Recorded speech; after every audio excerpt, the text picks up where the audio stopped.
You afraid of heights, Koopa? Hardly. Fear of heights is illogical. Fear of falling, on the other hand, is prudent and evolutionary. The vast majority of people who say that they have a fear of heights aren't actually afraid of being up high, but when they're standing on the edge of a cliff, they're deeply afraid. And that makes sense because they're afraid of falling off the cliff and dying, which is totally appropriate. I'm afraid of dying too. Like if I thought I was gonna fall off a cliff, I would find that very scary. The key is to make sure you don't fall off. Hey GQ, I'm Alex Honnold. Welcome back for part 2 where I'll be talking about some more climbing clips. This is the breakdown.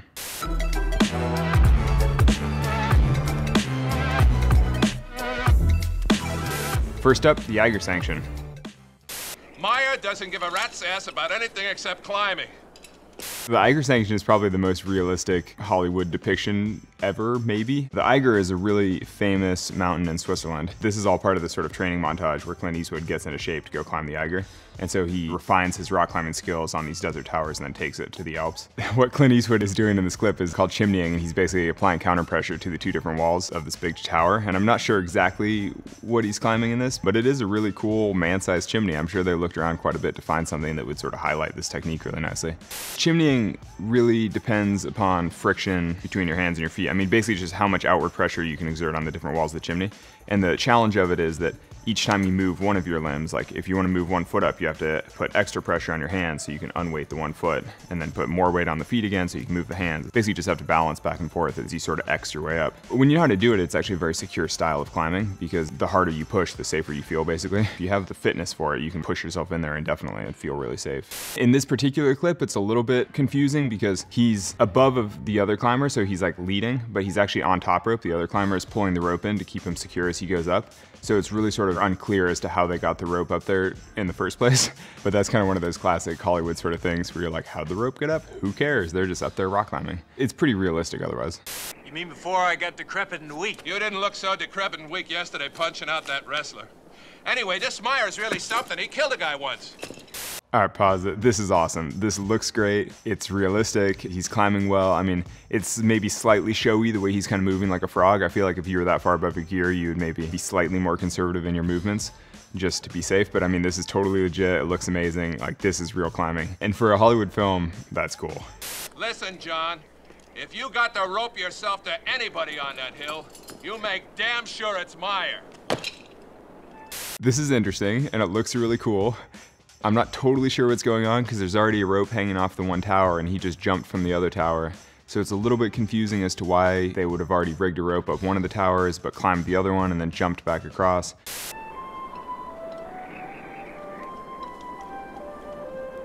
Okay, so this is a bit of a cut from what they were just doing. I mean, you can see that these are different towers in a different place, slightly different types of rock. I mean, this is still sandstone, but it's different than what we were just looking at. Now he's doing what's called a Tyrolean, like sliding across a rope from one formation to another, made most famous from the clip in Cliffhanger where somebody falls to their death doing this. But this is a totally legitimate climbing technique. And I mean, this is all pre-CGI, so I assume this is Clint Eastwood dangling across this rope, which is pretty cool. Normally, he would be dangling from a slightly shorter leash so that he could put his feet up onto the rope and then kind of hand over hand like a spider a little faster. But he's also got kind of a heavy looking backpack on, so presumably that's pulling him backward, and so it probably is kind of hard work to stay upright. Normally to do a Tyrolean, you have to fix your rope on one end and then climb up to the other end, and then you can fix the rope between those 2 points and then kind of slide back. In this case, they're not showing enough to really show how they got either end of the rope attached in place. But you're kind of like, oh, they're at training camp, you know, he's just up there practicing climbing skills and having a good time. It's like, maybe somebody else fixed the rope in place, like who knows. The other thing going on in this clip is that he seems to have a backup line clipped into him, which intuitively makes sense to have something to back you up just in case.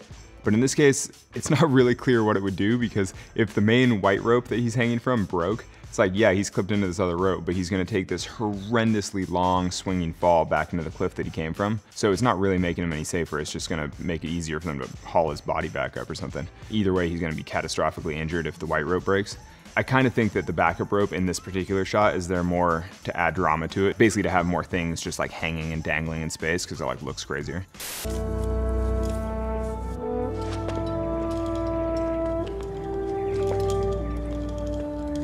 Again, this looks good. I mean, he's rappelling nicely, he's moving nicely, the view is incredible. Everything about this is kind of awesome. I mean, they chose this improbable looking wall. It's like hard to imagine how you would rappel down this, but it looks amazing and he's doing it well.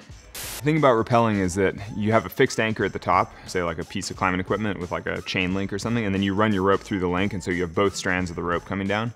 And so you're holding on to both strands, and when you get to the bottom, you can just pull one strand, and the other strand goes up through the anchor and comes back down to you. So you do have to leave something behind as the actual anchor point, but the rope comes down every time you pull it, which is what he's doing, and it all looks good. Hey, why don't we just call it a climb the way it is and take the escalator down? I'm pretty sure this is on Navajo lands in Monument Valley. They got permission to climb the totem pole, which is one of the most iconic towers in the desert. It's really hard to get permission, but you know, for Clint Eastwood, it happens. It's all a little bit weird because they were climbing and then Tyroleaning and then rappelling, and now they're climbing a tower again. But again, it's like in the spirit of a training montage, you're like, this is great. And this is kind of old school, the way he's hammering a piton into the sandstone crack like this. But for the day and for the technology that was available, this is totally realistic. Nowadays, we use different equipment, but this was fine then. It's kind of classic that they're cropping his head out in this shot, because almost surely this is like a real climber doing this, because the piton work looks good. And in the shot where it showed Clint Eastwood's rack, like all the carabiners and pitons hanging off of it, that predates when I started climbing, so I've actually never climbed with that type of equipment. But I think that's a pretty realistic depiction of the sort of rack that somebody would carry. I mean, for a sandstone tower, it seems like maybe he wouldn't need quite that much, but certainly when you see pictures of the first ascents of El Cap and things like that, that's exactly the organizational system that people are using. Okay, give me some slack.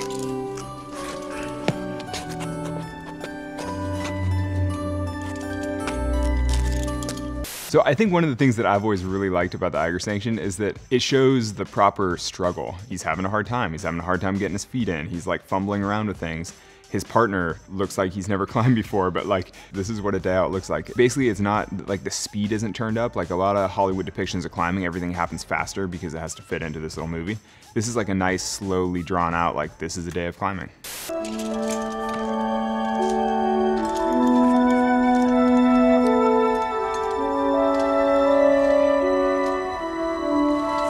This is called mantling, like when you press over the lip of something.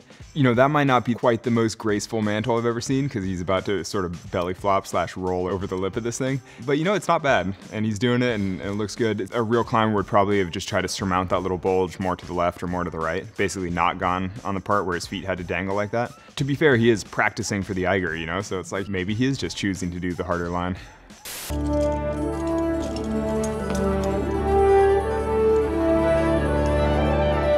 One of the coolest things about desert spires like that is that there's such a pinnacle. It's like when you pull onto the summit, you really get that satisfaction of being on the tippy top of your surroundings, like nothing but air around you. You see in the summit clip there, the Clint Eastwood pops over and he's like, whoa. It's like not just the feeling of satisfaction, but also the feeling of fatigue, you know, like you finally finish doing this really hard thing that you're trying to do, and then you get to sit there and be like, oh, so amazing, you know, now we just have to go down. Actually, interesting thing with that particular summit is that there wasn't any kind of clear anchor for him on the top there. So it's not really clear how they're gonna get back down afterward. Maybe on one side of that summit, there's some kind of fixed anchor. Yeah, I don't know how they're gonna get off that, but you know, they're intrepid mountaineers. They'll figure something out. Next up, we have Mission Impossible Ghost Protocol.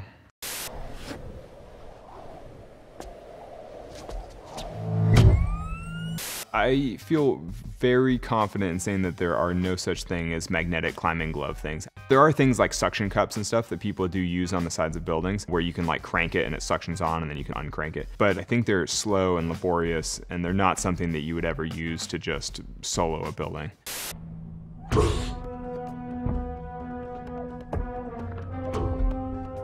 Okay, so he's climbing up the outside of the Burj Khalifa, which is the tallest building in the world. I've actually scouted the outside of the Burj Khalifa a couple times for a potential TV thing. So I've rappelled down the outside of this building and climbed it.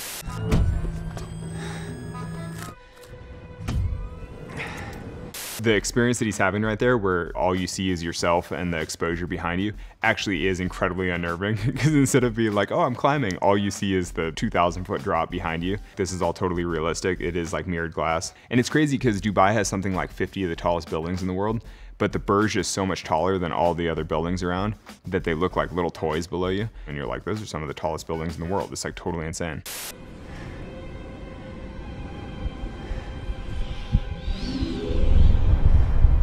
It's not that unusual to encounter weather issues when you're climbing. I think in this case, having a giant sandstorm come in probably reflects the failure of planning, because if a sandstorm is that big, obviously it shows up on the weather forecast. So it's not like it just sneaks up on you. In this case, he probably should have looked at the weather before he started free soloing the outside of the building. But weather is such an important part of climbing. You're always looking at the temperature and thinking about whether or not you'll be in the sun versus the shade, thinking about whether or not you'll get wet from rain or not. Yeah, I mean, you think about weather all the time. That's a long way off, Ethan. Shouldn't be a problem.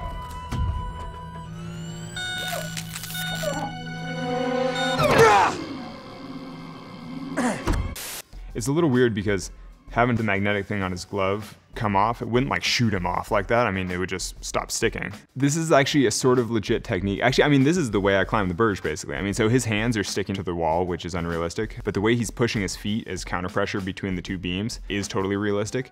And those little chrome fins that stick out, those really shiny metal things on the sides of him, the way I was climbing the Burj was that I could span tip from tip. I could basically pinch one of the chrome beams on one side and then hold my fingertips like behind the other side of it and then kick my feet the way he's doing. And the technique is pretty close, actually. And then you see right above him is that little tiny metal lip. The technique for climbing the Burj is like, you hold the two beams, you move twice, you catch the down pulling little metal lip right above them, and then you do 3 moves on the little lip and then back to pinching the chrome beams. It's actually quite a hard sequence for climbers out there. I thought it was like V4-ish. But the thing is, it's 112 floors until you get a break.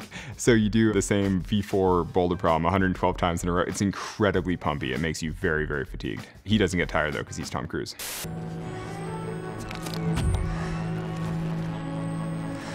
That's like a little comedy scene to add some levity of like, oh, his thing got stuck. But that's actually not that uncommon. Like, I've been on the side of El Cap and had my hat blow away, and you're like, oh, my hat. And then you see it drift away above you, and then you see it like land on a ledge out to the side, and you're like, huh. Because there are updrafts up the side of the building.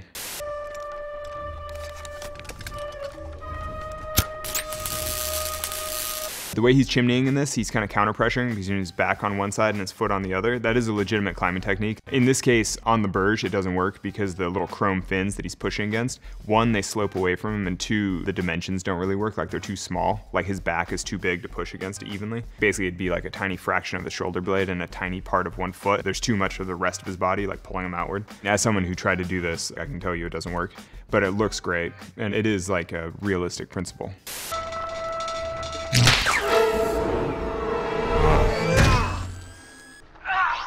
I feel like he may have broken the window if he came into it that hard, but you know, it's hard to say.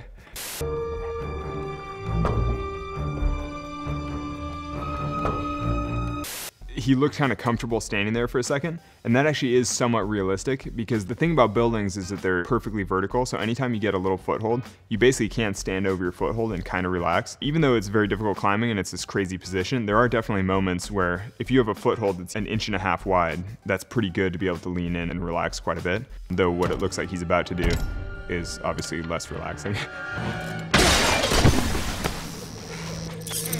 I love Mission Impossible. I love this clip. I love the Burj Khalifa. I think this looks amazing. I mean, yeah, the climbing gloves, totally unrealistic. This couldn't literally happen, but the movements that he's using and the way he moves on the wall is realistic enough. If gloves like that did exist, then this clip would be great. Next up, we have Wonder Woman.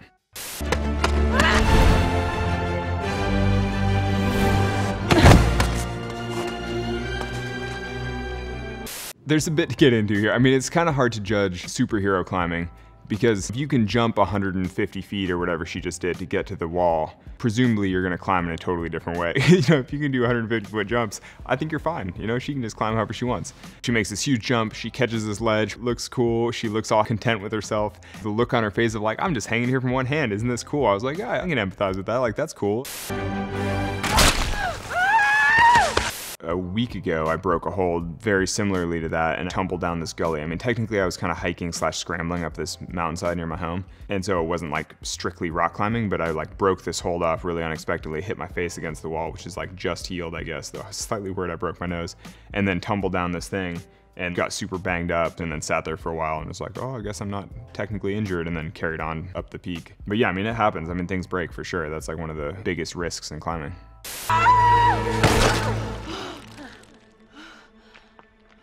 She seems to have just shoved her hand into solid rock, and this is where the realism with real climbing sort of disappears, because when you can just punch your fist into the wall, it really changes the need for technique and things. I think in the future I'm just gonna try the punch straight into the rock and just climb off my fist. We'll see if it works.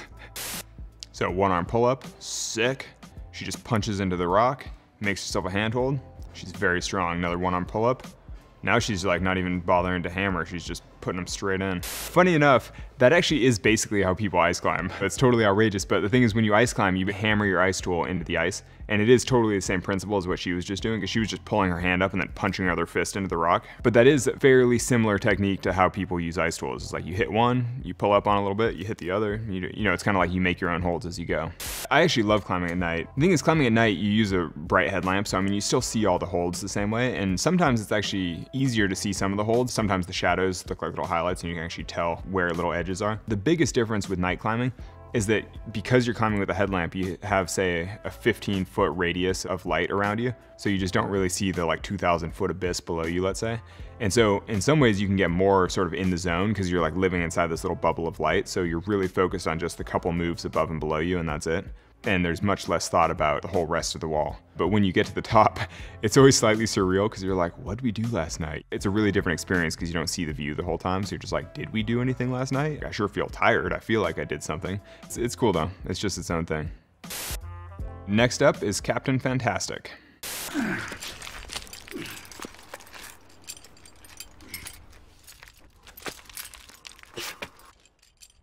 I'm not sure exactly what they're climbing on or where.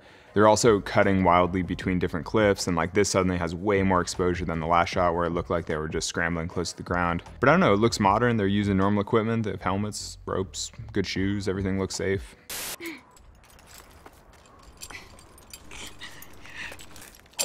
Okay, so there are basically three styles of climbing. You can either be climbing without a rope, which could be bouldering or free soloing or whatever, but you're just climbing by yourself on a cliff. You could be climbing with a rope on lead, which means that you're in the front and you're taking the rope up, or you could be climbing on a rope in the second, which means that you're top roping. Top roping is when you're tied into one end of the rope and the rope already goes up and over the top of whatever you're trying to get to. You're totally secure the entire time. It means that somebody else is pulling the rope in, and so the rope is like tight in front of you the whole time that you're climbing.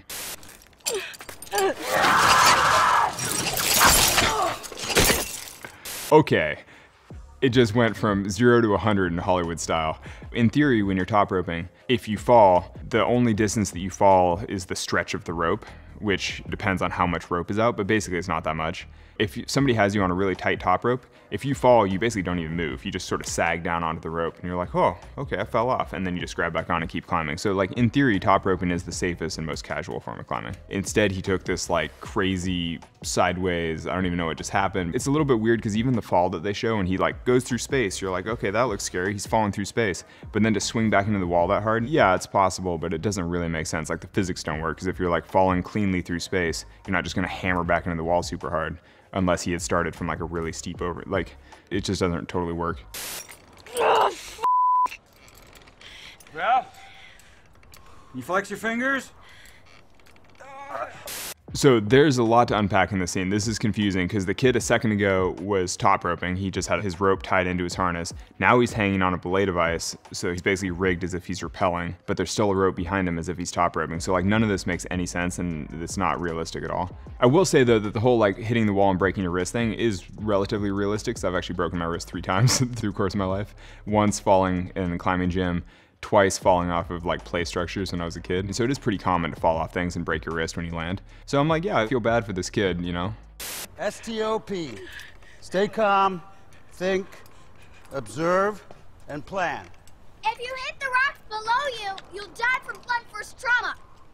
Okay, ignoring what all the kids are yelling at each other, I'm like, why are there 3 sets of people climbing on different parts of the wall? And why are they all tied into weird things? Like, why is Viggo Mortensen tied there like a weird spider? None of this looks like climbing. It's like they've hung dolls to like make the set look nice. This all feels like it got like storyboarded, you know, it's like, and then this thing's gonna happen, but you're like, how does that happen? It makes no sense. There's no cavalry. No one will magically appear and save you in the end.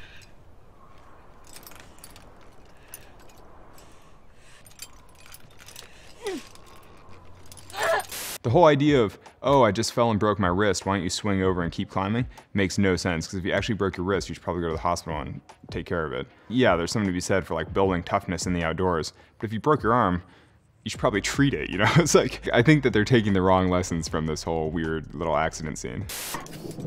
All right, let's go. This is totally insane looking. I mean, the vista's amazing, the scenery is spectacular, but I think I count 7 people on the wall. I don't understand who they are or why they're all spread out across the face, because typically there are a couple routes up a wall like that, and people would be following those specific routes. They wouldn't just be like fanned out all over the rock. Obviously, they hired some climbers to sort this out and put all the ropes up and get everybody in position. I'm curious which climbers, and I wouldn't be surprised if it's people I know in some way, because the industry's not that big, how they found a section of wall where they were like, no one's gonna see this, and no one's gonna make fun of us for doing this. If you were a real climber and you walked up to the cliff and you saw this going on, you'd be like, WTF, and then you would mercilessly tease whoever was in charge of the rigging for the rest of their life.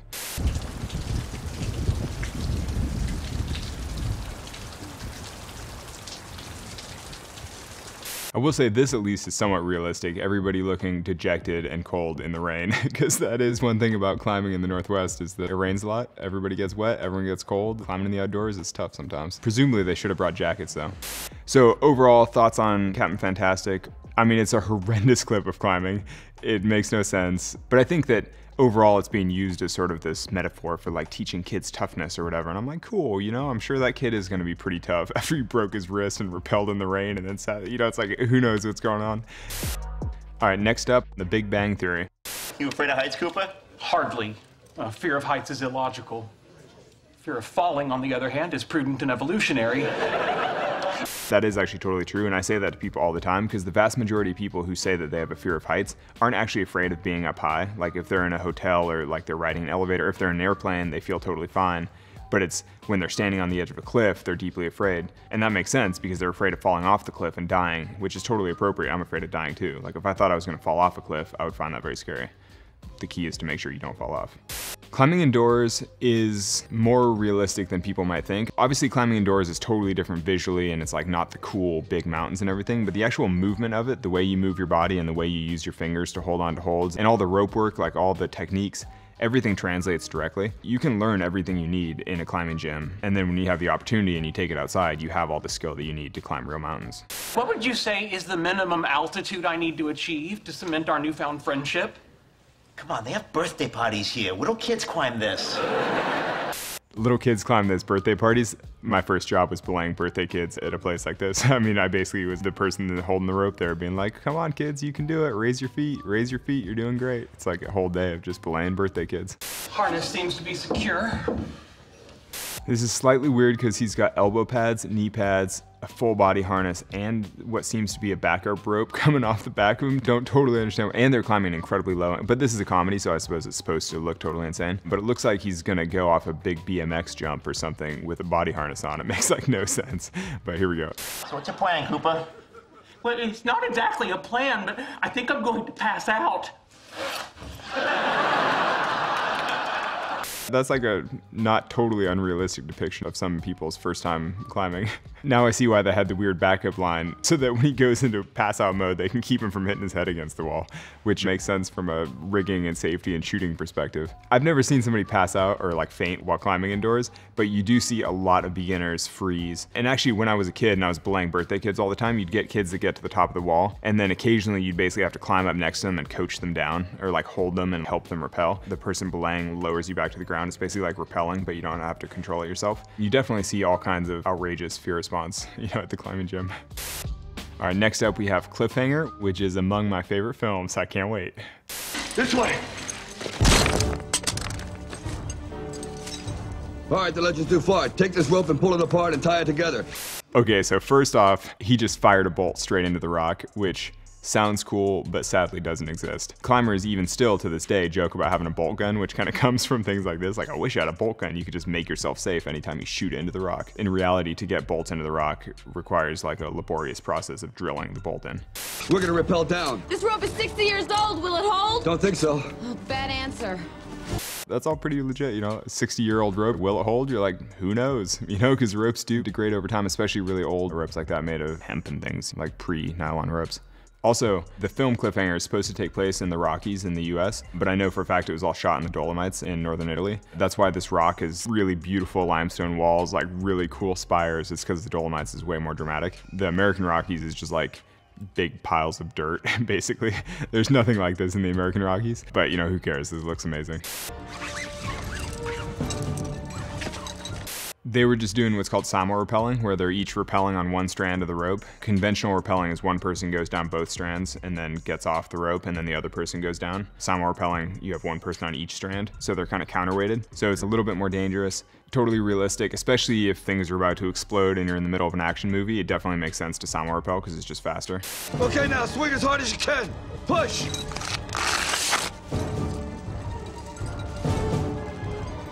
Okay, I take it back. That's not realistic. I'm not totally sure what they're showing now. I'm slightly disappointed because for a second I thought the cliffhanger did have one point of realism, but it doesn't. On closer inspection, they're actually both together on one rope, which is slightly weird, but it makes it more dramatic because it shows the one rope, you know, sawing back and forth across the rock. So it's like, obviously the rope's gonna break, it's all gonna be dramatic, they're gonna come flying off the rope. You also could see that they had rappelled almost to the end of their rope, so no matter what happens, they gotta figure something out pretty quick because they're out of ropes. The other thing that was deeply unrealistic about this is that you see in this shot that they're dangling way out in space, but he was just kind of like running on the wall to get momentum going. But if they're dangling out in space, there's obviously nothing for him to push against to get a swing going.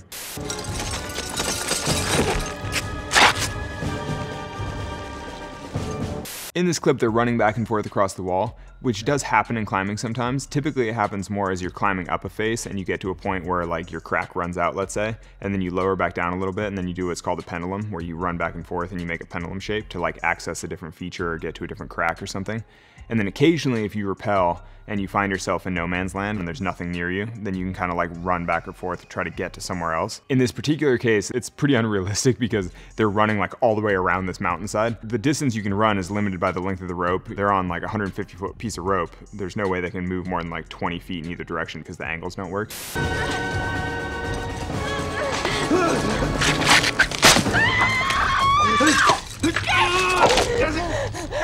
Okay. I don't even know what's happening here. I mean, yeah, so the rappel line was sawing back and forth on the rock. That actually is realistic. I mean, that stuff does happen if you're running back and forth, but it's not normally such a chintzy old rope. But occasionally ropes do cut like that. If they knew that they were gonna be rappelling to one side or the other, they would have just put their rappel anchor somewhere else, especially because he was using this fake bolt gun. He can literally shoot the thing in anywhere, rather than wrapping down into space and then running back and forth and hoping for the best. One of those classic examples where an ounce of preparation is worth a pound of cure. Though to be fair, there's a timer going, there's a helicopter, things are about to explode. You know, maybe he's a little stressed.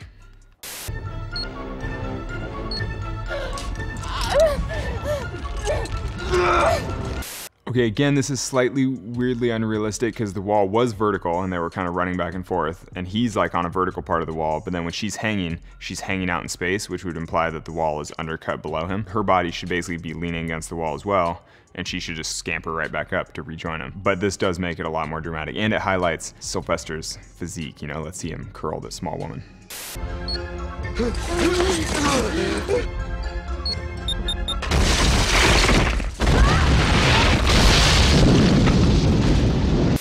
So I haven't actually been around that many giant explosions in the mountains, so I'm not totally sure how this is all gonna play out, but it's very dramatic and they are doing some things on the side of the cliffs.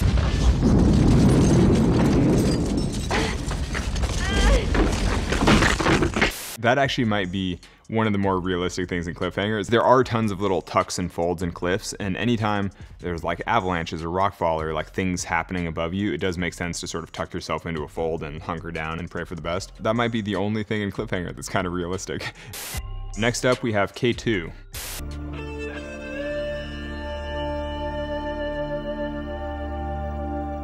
K2 is the deadliest summit in the Himalaya, basically. Much more difficult than Everest, much more severe. Actually, K2 just got climbed in winter for the first time this winter, which was a really big deal for international mountaineering. And sort of excitingly, it was done by an all Nepalese team, which is cool because it's their local mountain.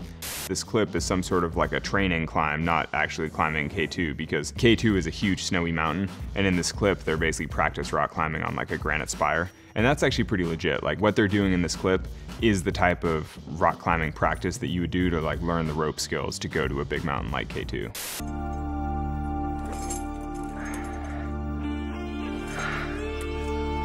I'm not sure when K2 was made, but all the equipment in this is really dated. Like even the way he taped his hand looks kind of old school. He's wearing tights, which looks old school. The climbing shoes are quite old school. This is like maybe early 90s or maybe 80s type of gear. You mostly judge the age by the colors and the style, but you can see that his shoes are like relatively flat. I mean, in this case, his foot is all bent, you know, against the rock. but the type of the shoe is like a relatively flat, rigid shoe. Nowadays, for gym climbing and for climbing steep caves, you'd be wearing like a much softer, more downturned shoe, something more shaped like a talon so that you can toe in and like pull with your toes. But this is all totally appropriate for the time.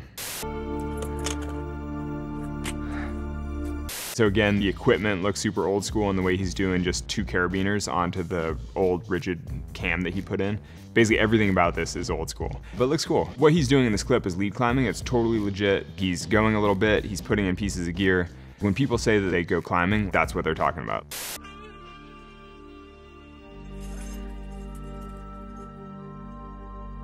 So this is really dramatic and a little over the top. When he did that swing, he probably could have kept his foot on the back wall because you can see the physical distance isn't so far that his body doesn't span it. So in theory, he could have like engaged his core and like toed in a little bit and basically kept his foot on and would have saved him having to swing. But if he's holding on to like some gigantic hold, sometimes it's just joyous to like let go and swing around and have fun. So I mean, if he's up there having a good time, it's like, yeah, this is all fine. And you can actually see that his rope is clipped into gear right below him. So he's totally safe as he does this. If he's hanging off something that's like super positive, then swinging around on it is no problem. I'm super curious where this is. I kind of want to go climb here. I'm also curious who they got to do the climbing because it like looks good. If he's moving well, climbing nicely, like this all looks great. It's a little bit of a weird scene with having the 4 guys hanging in hammocks underneath a ledge there. It happens for sure. People in hammocks like that was more common in like the 60s and 70s, but I think by whatever date this clip was made, people had invented portaledges, which are like rigid framed flat ledges, which are much more comfortable. On the other hand, I actually just came home from a month-long expedition climbing in the jungle in Guyana, where we literally stayed in a hammock for a month. So yeah, people do still use hammocks on the sides of cliffs for sure when that's the most efficient thing. Like this is probably shot with him laying on the freaking ground. And is he wearing gloves or is his hand just like really dirty?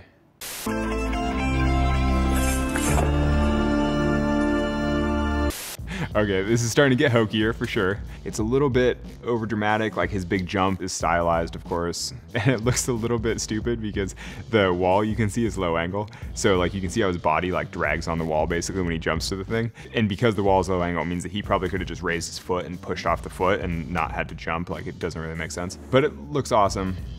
I mean, I'm into it. This is fine. I would give this like a solid B for Hollywood filming. It doesn't totally make sense, but that's fine. Thanks for watching these clips with me. I really enjoyed breaking down some climbing scenes. Till next time, cheers.